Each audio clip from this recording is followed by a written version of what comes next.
नमस्कार, मी सुहास प्राईम पॉईंटमध्ये आपल्या सगळ्यांचं स्वागत करतो. काल अजितदादांच्या निधनाच्या नंतरची एक शोकसभा ही वरळीमध्ये झाली, सर्वपक्षीय शोकसभा.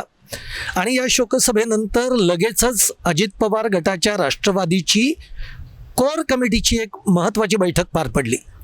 या बैठकीमध्ये राज्यसभेवर कोण जाणार या बाबतीतला निर्णय झाला, अत्यंत महत्त्वपूर्ण निर्णय झाला.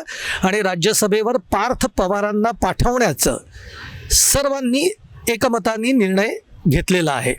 त्यामुळे आता राज्यसभेवर पार्थ पवार जाणार हे आता जवळपास निश्चित झालेलं आहे. मी हे का सांगतोय तर 26 तारखेला म्हणजे परवाच्या दिवशी, आज 24 तारीख आहे, अधिवेशनाचा दुसरा दिवस आहे. आम्ही अधिवेशनाच्याच प्रांगणामधनं मी हा व्हिडिओ करतोय. आणि 26 तारखेपासून राज्यसभेसाठीची जी निवडणूक होणार आहे 16 मार्चला, त्यासाठीचे उमेदवारी अर्ज हे 26 तारखेपासून 26 फेब्रुवारीपासून भरायला सुरुवात होणार आहे. आता महाराष्ट्रामधनं आपण बघतोय की एकूण 7 जागांसाठी राज्यसभेची निवडणूक आहे.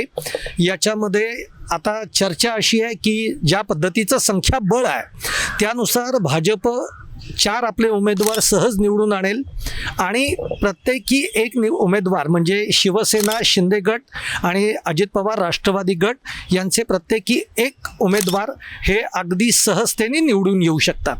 म्हणजे महायुतीचे एकूण 6 उमेदवार निवडून येऊ शकतात. आणि महाआघाडी जी आहे, या महाविकास आघाडीचा एक उमेदवार हा अगदी सहजतेने निवडून येऊ शकतो. पण आता प्रश्न आणि मुद्दा हा तिथेच आहे. गेले 2-4 दिवसापासून आपण बघतो आहे की राज्यसभेवर महाविकास आघाडीतनं कुणाला पाठवायचं या बाबतीतलं जे एकमत आहे ते काही होत नाही आहे. म्हणजे अजून एक तर बैठकही झालेली नाही आहे, बैठकाही झालेल्या नाही आहेत. पण या चर्चेला सुरुवात होण्यापूर्वीच काँग्रेसकडनं जे काँग्रेसचे प्रदेशाध्यक्ष आहेत हर्षवर्धन सपकाळ यांनी एक भूमिका मांडली की राज्यसभेवर आम्हाला आमचा उमेदवार पाठवायचा आहे आणि जो काही निर्णय आहे तो शिवसेना ठाकरे गट आणि राष्ट्रवादीनं आपापसामध्ये ठरवावा. आम्ही पाहिजे तर विधान परिषदेची जी जागा आहे ती सोडायला तयार आहोत. त्यानंतर आत्तापर्यंत संजय राऊत जे म्हणत होते की आमचा शरद पवारांना पाठिंबा आहे, त्या विषयावर आदित्य ठाकरे असं म्हणाले की नाही, राज्यसभेवर आम्ही आमचा उमेदवार पाठवणार. आत्ता तरी आमचा तो विचार पूर्ण चालू आहे. म्हणजे थोडक्यात महाविकास आघाडीमध्ये एकवाक्यता नाही, महाविकास आघाडीमध्ये अलबेल सगळं आहे असं चित्रही नाही या मुद्द्यावरनं. कारण काँग्रेसच्या मनामध्ये शरद पवारांच्या विषयीचा तो विश्वास नाही आहे असं काँग्रेसमधलाच एक गट म्हणतो की उद्या जर का आपण शरद पवारांना पाठिंबा दिला आणि पाठिंब्यानंतर जर का शरद पवारांच्या राष्ट्रवादीच्या विलिनीकरणाच्या चर्चा झाल्या आणि त्यानंतर जर का शरद पवारांनी सत्तेमध्ये सहभागी झाले तर आपली ही जागा फुकट गेली अशा पद्धतीचं चित्र आपलं निर्माण होईल. आणि अशा पद्धतीची भावना ही काँग्रेसच्या काही विशिष्ट गटाच्या मनामध्ये आहे. आणि काल हर्षवर्धन सपकाळ यांनी पुण्यामध्ये सुद्धा सांगितलं की राज्यसभेची जागा ही आम्ही निवडणार, आम्ही उमेदवार उभं करणार. विधान परिषदेची पाहिजे असेल तर शिवसेना ठाकरे गटाने उभी करावी, त्यांचा उमेदवार द्यावा, आम्ही त्यांना पाठिंबा देऊ.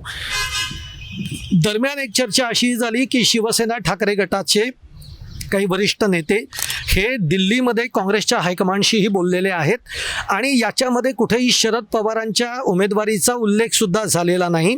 दोघांच्याच मधला हा सगळा भाग आहे. आता मग प्रश्न असा पडतो की शरद पवार एक तर मुळामध्ये राज्यसभेला उमेदवार म्हणून उभं राहण्याची मानसिकता शरद पवारांची आहे का, हा पहिला प्रश्न.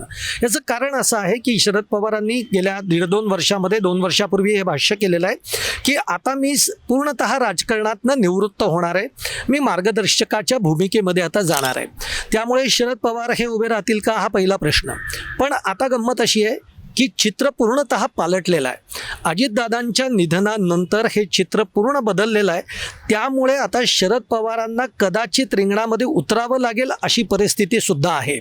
कारण जर का विलिनीकरणाची जी चर्चा अजित पवार असताना होत होती, त्या विलिनीकरणाच्या चर्चेला आत्ता तरी पूर्णविराम मिळाला आहे असं आपण बघतोय.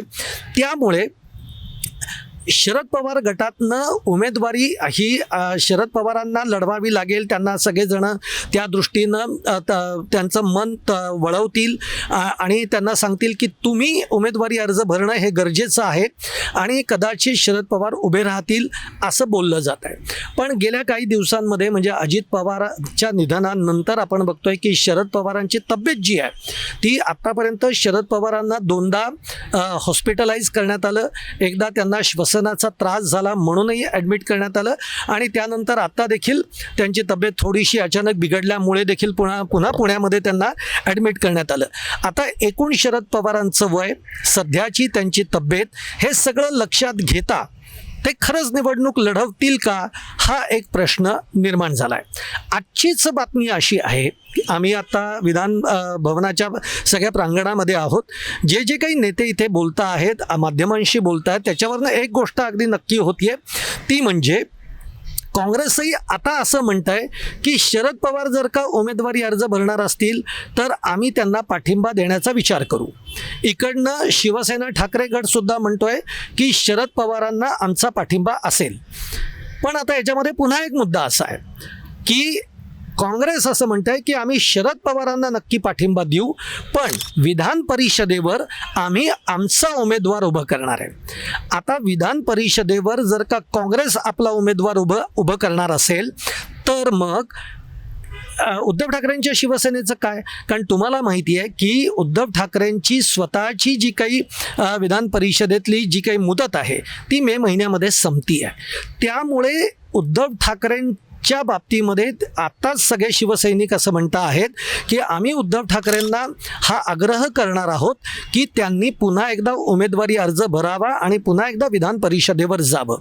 आता या दोन्हीकडनं म्हणजे काँग्रेसकडनं, राष्ट्रवादी शरद पवार गटाकडनं देखील शरद पवारांना आग्रह होतोय, इकडनं शिवसेनेकडनं सुद्धा उद्धव ठाकरेंना आग्रह होतोय. याचं कारण असं आहे की आज हे दोन्ही पक्ष इतके दुबळे झालेले आहेत की जर का शरद पवारांनी सुद्धा जर का उमेदवारी अर्ज भरला नाही किंवा उमेदवार म्हणून उभे राहिले नाहीत तर आज त्यांच्या पक्षांच्या खासदारांची संख्या काय राहील हा देखील एक प्रश्न आहे. तिकडे विधान परिषदेमध्ये जर का आपण बघितलं उमेदवारी अर्ज भरला नाही उद्धव ठाकरेंनी तर दुसरं कोण भरणार हा देखील एक महत्त्वाचा मुद्दा त्याच्यामध्ये आहे. आणि त्यामुळे हा एक पेच पुन्हा एकदा तयार होतो. दुसरी गोष्ट अशी आहे, आता यातली सगळ्यात कळीचा मुद्दा मी तुम्हाला सांगतो की जर का म्हणजे आत्ता काँग्रेस आणि उद्धव ठाकरेंची शिवसेना शरद पवारांना पाठिंबा द्यायला तयार आहेत, पण जर का शरद पवारांनी उमेदवारी नाकारली तर काय होईल?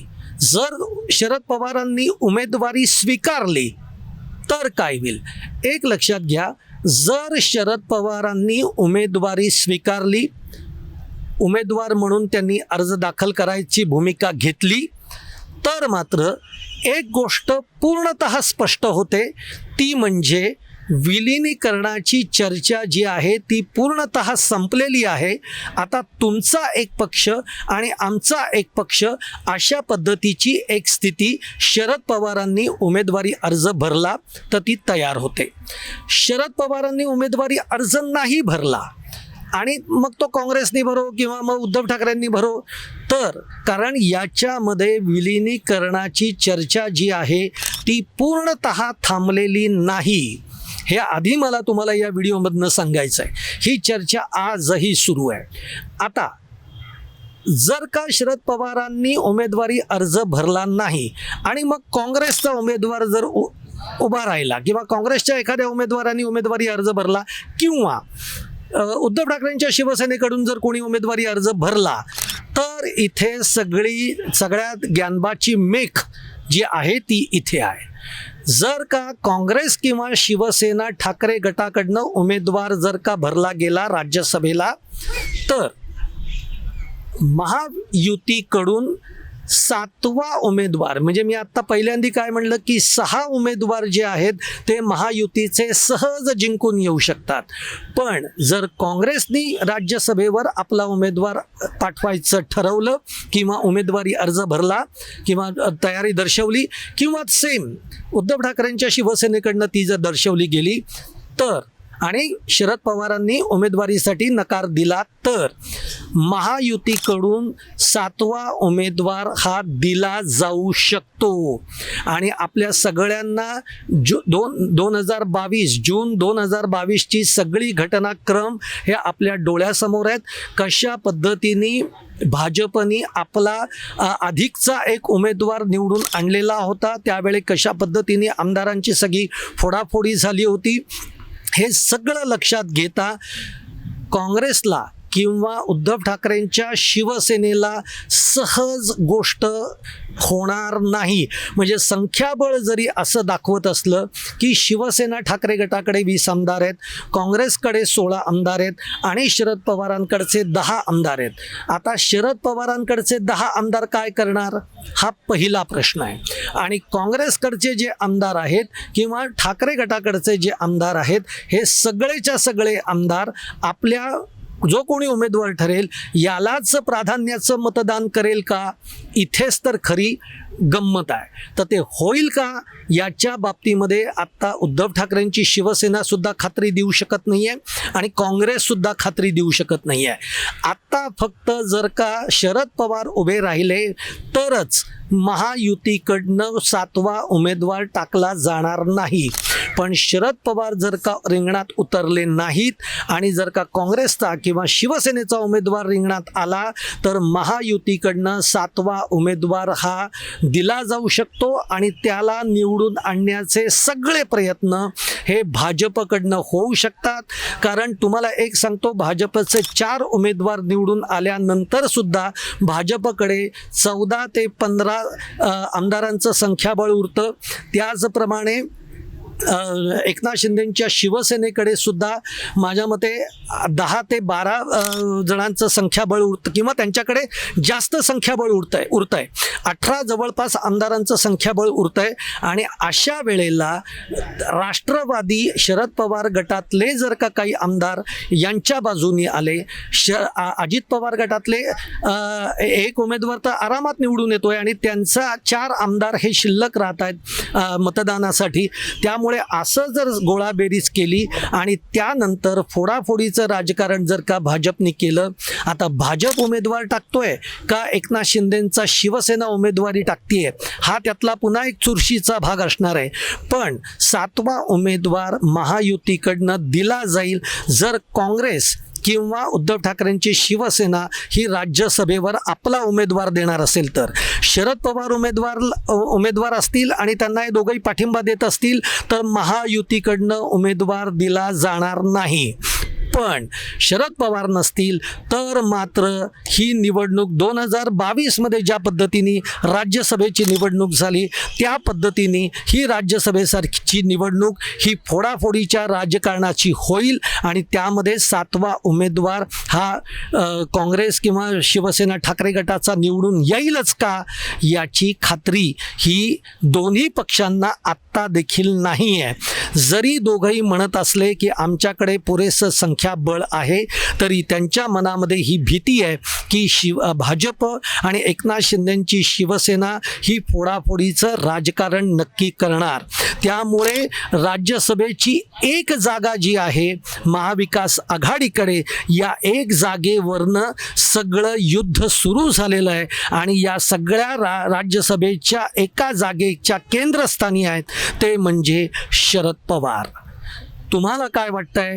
तुमचा देखील मत की शरद पवारांनी खरंच राज्यसभेवर जावं का किंवा जाऊ नये, तुमचं मत कळवा. त्याचप्रमाणे जर शरद पवारांनी उमेदवारी घेतली नाही तर राज्यसभेमध्ये महायुती आपला 7वा उमेदवार उभा करेल का आणि फोडाफोडीचं राजकारण होईल का? तुम्हाला काय वाटतंय हे कमेंट बॉक्समध्ये जरूर कळवा. आणि माझा व्हिडिओ आवडला असेल लाईक करा, शेअर करा आणि आमचं चॅनल अर्थातच सबस्क्राईब करायला विसरू नका.